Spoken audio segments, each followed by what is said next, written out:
Back to the deep dive. We're looking at a concept today that, honestly, it just triggers every survival instinct I have. Right. Usually when things go wrong, the goal is just stop the pain, get back to normal. Damage control. Absolutely.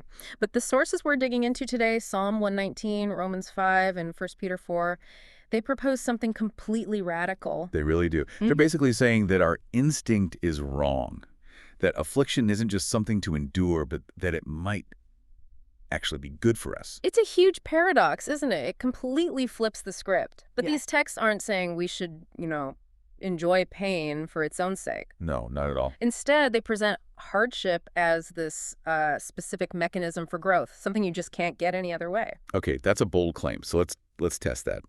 I want to start with Psalm 119, verse 71. The writer just comes out and says, "It is good for me that I have been afflicted." Hmm. And my first reaction is, that sounds like a coping mechanism. Yeah. You know, something you tell yourself to get through it.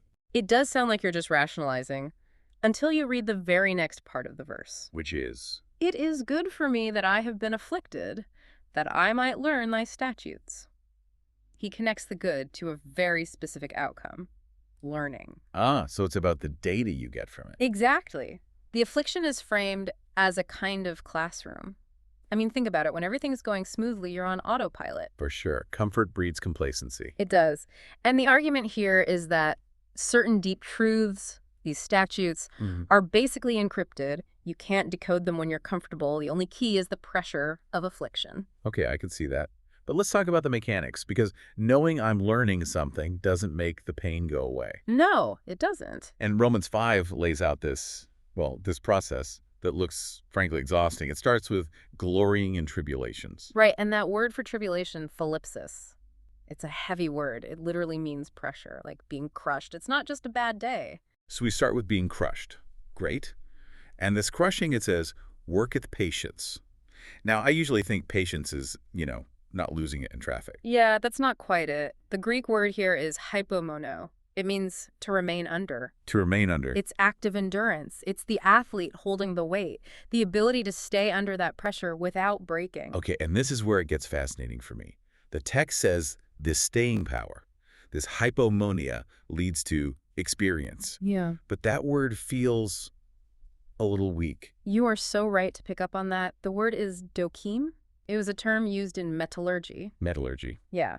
It's about metal that's been through the fire. The impurities are burned off, and it comes out proven, pure. So it's not just experience, it's proven character. Wow, okay, that's a powerful image. It's the integrity you have because you survived the fire. So you have the pressure, you hold up under it, and you come out as tested gold.